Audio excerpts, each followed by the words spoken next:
I walked into my parents' kitchen just in time to hear my aunt say, "She thinks money makes her valuable." My mom laughed and said, "Let her think that. She's easier to control that way." Then she looked up and froze. I smiled and said, "Thanks for confirming. Your control ends today. Along with the payments." And then I walked into my parents' kitchen just in time to hear my aunt say, "She thinks money makes her valuable." My mom laughed. "Let her think that.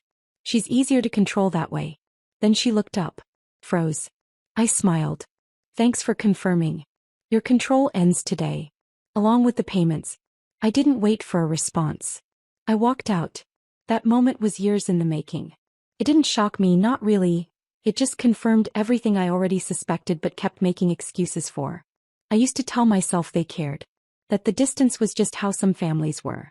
That maybe they weren't great at expressing love, but deep down they were proud of me. I was wrong. They didn't love me. They loved what I gave them. Let me back up. I'm the oldest of 3. Grew up in a family where money was always tight and guilt was always free. If I got something new, my mom would ask if I thought I was better than everyone.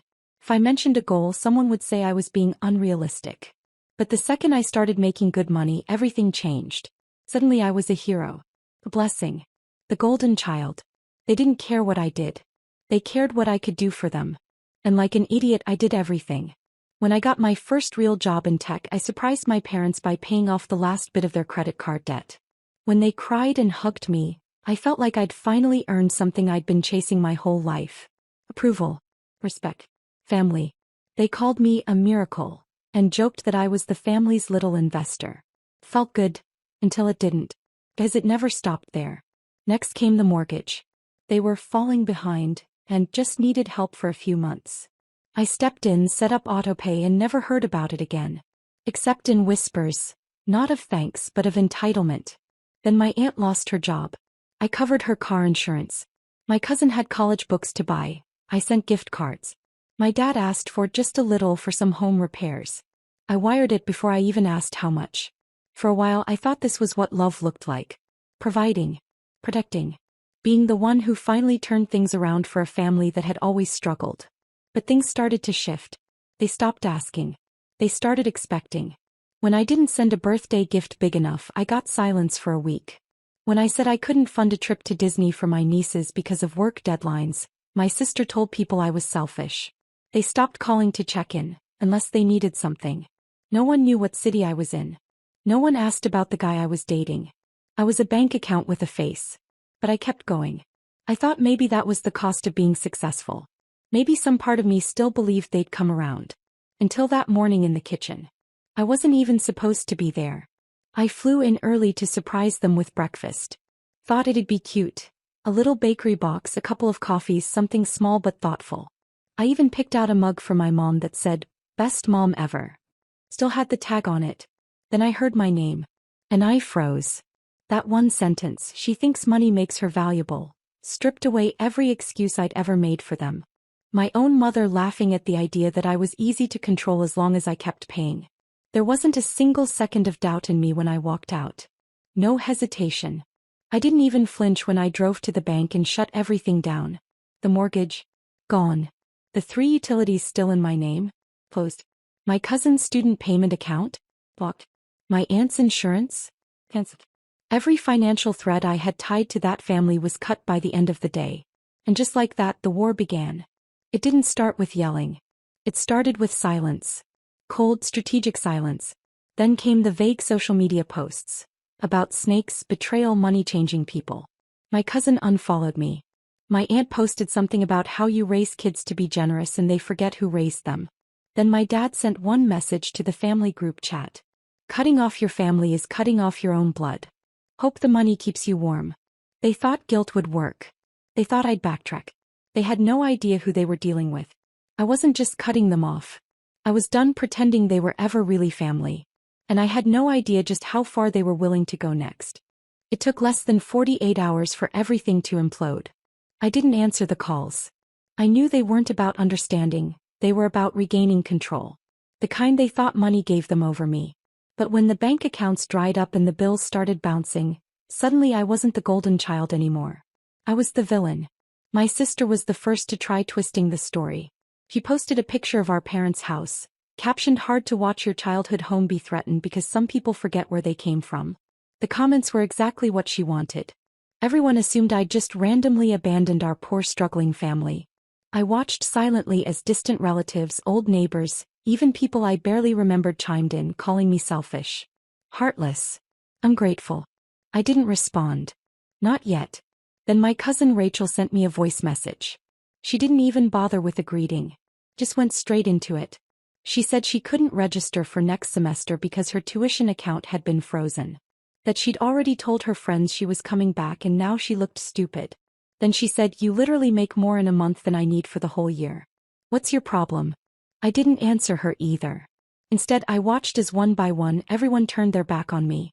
I didn't get invited to my uncle's retirement party. My birthday came and went. Not a single text. My mom posted a photo of her and my aunt, wine glasses in hand, with the caption "Real ones stick together when it matters most." Every time I opened my phone I saw another jab. Another guilt trip. Another lie. But here's what they didn't know. I wasn't alone anymore. A few weeks before that morning in the kitchen, I had quietly started therapy. Nothing major had triggered it. I just got tired of feeling like I was being emotionally mugged by people I was supposed to love. My therapist had asked me once, "What do you get out of these relationships?" At the time I didn't have an answer. Now I did. Absolutely nothing. Still, I expected at least some part of me to break under the pressure. Maybe cry. Maybe regret it. But the longer the silence dragged on, the more peaceful things became. Until something happened that changed everything again. 3 months later, I got a message from a number I didn't recognize. It was short. "Call me. It's about your mother. It's serious." I ignored it at first. I assumed it was another trick. Another way to suck me back in. But then I got a second message. This time it was from a family friend I trusted. He said my mom had been diagnosed with a rare cardiac condition. That it required surgery, soon, and the cost was over $100,000. That was the first time in months that I sat down and felt my hands shake. Because here's the thing. As angry as I was, as betrayed as I felt, she was still my mother. I didn't tell anyone what I was thinking. I didn't call the family. I didn't respond to the posts. I just made one quiet decision. I scheduled a meeting with her doctor. Showed up. Sat down. Asked about the diagnosis, the timeline, the risks. And then I paid for the entire thing. No announcement. No family meeting. No Instagram-worthy reveal. I just left the receipt with the billing office and walked out. I didn't do it for them. I did it for me. Because I needed to know that I could make the right choice even if they never had. 2 days later, the entire family found out who paid. And everything started to unravel, not for me this time but for them. The first message came from my dad. Just a simple text. "Was it you?" I didn't answer. Less than an hour later, my sister called 5 times in a row. Then a 6th. Then she left a voicemail, crying. She said they were all confused, that the doctor said someone had come in and paid in full for the surgery. That they thought it had to be me, but no one believed I'd do it. Not after everything. So I said nothing. I watched as silence finally did what my words never could. Made them sit with themselves. 2 days after the surgery, my mom called me. I didn't pick up. She texted instead. "I don't deserve your help. But I'm grateful. I was wrong. We were all wrong." I read it once and put my phone down. That same day, my cousin Rachel posted something online. She wrote about how she was disappointed in our family. Said it was disgusting how fast people scattered when real help was needed. She said one person stepped up when no one else did, and that person wasn't even speaking to them anymore. That post got real quiet responses. No one wanted to admit they hadn't lifted a finger. Not one person helped with the surgery bill. All the people who claimed to be so close to my mom, who clapped the loudest at her birthday dinners, who called themselves family, vanished the second there wasn't anything to take. And they knew it. Every last one of them. The illusion finally cracked. That week the phone calls came non-stop. My dad, my aunt, even my uncle who hadn't spoken to me in 2 years. Suddenly they all wanted to talk. Suddenly they had reasons for everything. But the truth was simple. They'd been exposed. Every time they told people I was cold or selfish or distant, they were covering up the fact that they'd drained me for years and turned on me when the money stopped. They never thought I'd walk away. Never thought I'd still care after all that. And they definitely never thought I'd do something as massive as paying for the surgery. quietly without expecting anything in return. So now they were scrambling, trying to save face, rewriting the story. But not everyone was playing along. My mom was different after the surgery. I think facing her own mortality did something to her. Maybe realizing that her life had been saved by the daughter she'd mocked broke something open in her. Or maybe for the first time in her life she just couldn't lie to herself anymore. She reached out again a week later. She didn't ask for anything. She didn't make excuses. She just said she wanted to talk. Really talk. Alone. I told her she could come to my place. No one else. She showed up with nothing in her hands. No food. No gifts. Just herself. And when she sat down across from me at my kitchen table, she looked smaller than I remembered. What she said next? I didn't expect it. She didn't waste time. She sat down, looked around like she didn't recognize anything about my life and said, I was wrong about you. About all of it. No fake smiles. No stories about the past. Just that one sentence. She told me she'd known what was happening for a long time. How the family used me, how they spoke about me when I wasn't there. She admitted she heard things but chose to ignore them because it was easier than confronting anyone. She said being taken care of felt good, and she didn't want to risk losing it by defending me. She didn't cry. She didn't try to make herself look better. She just owned it. She said the worst part wasn't realizing how badly they treated me. It was realizing I had known all along. And still I paid for her surgery anyway. He asked why. I told her the truth. Because I wanted to help, not for her but for myself. Because I didn't want to carry hate, not for the rest of my life. And because despite everything, a part of me still hoped she could be different. She nodded. Didn't argue. Then she said something I'll never forget. They only loved you when you were giving. I know that. I let it happen. And I'm not asking you to forgive me today. I'm just asking if we can start over. I didn't say yes right away. But I didn't say no either. Over the next few weeks, something shifted. We started slow. Short phone calls. A coffee here and there. She didn't ask for anything. She didn't bring up the past unless I did. She showed up like a person who genuinely wanted to rebuild something real, even if it took years. But the rest of the family? They didn't change. They just got quieter. Some tried acting like none of it happened. My aunt texted me once, pretending to be confused about why we drifted. My uncle sent a Christmas card with $100 bill inside. Like I needed a bribe to forget everything. I didn't respond to a single one of them. I didn't block them. I just let them fade. They were never going to say sorry. And I didn't need them to. Because I finally understood something. I was never the problem. I wasn't difficult. I wasn't cold. I wasn't arrogant. I was just done being used. And now that I had peace, real peace, I wasn't trading it for anything. After that conversation with my mom, the silence from the rest of the family grew louder than any apology ever could. They didn't reach out again to ask for help, not directly anyway. But every so often I'd get updates through people who still lingered on the edges. My cousin had to take a gap year. My aunt downgraded her car. My sister moved back in with my parents after her lease fell through. Everything they used to brag about started unraveling. And for once I wasn't the one picking up the pieces. It wasn't revenge. Not really. It was just balance. The life I used to carry on my back was finally sitting on theirs, and they didn't like the weight. But what stood out most was how they all responded differently to being cut off. Some tried playing innocent. Some played the victim. Some just disappeared. None of them apologized. Not once. Meanwhile, my relationship with my mom stayed slow and steady.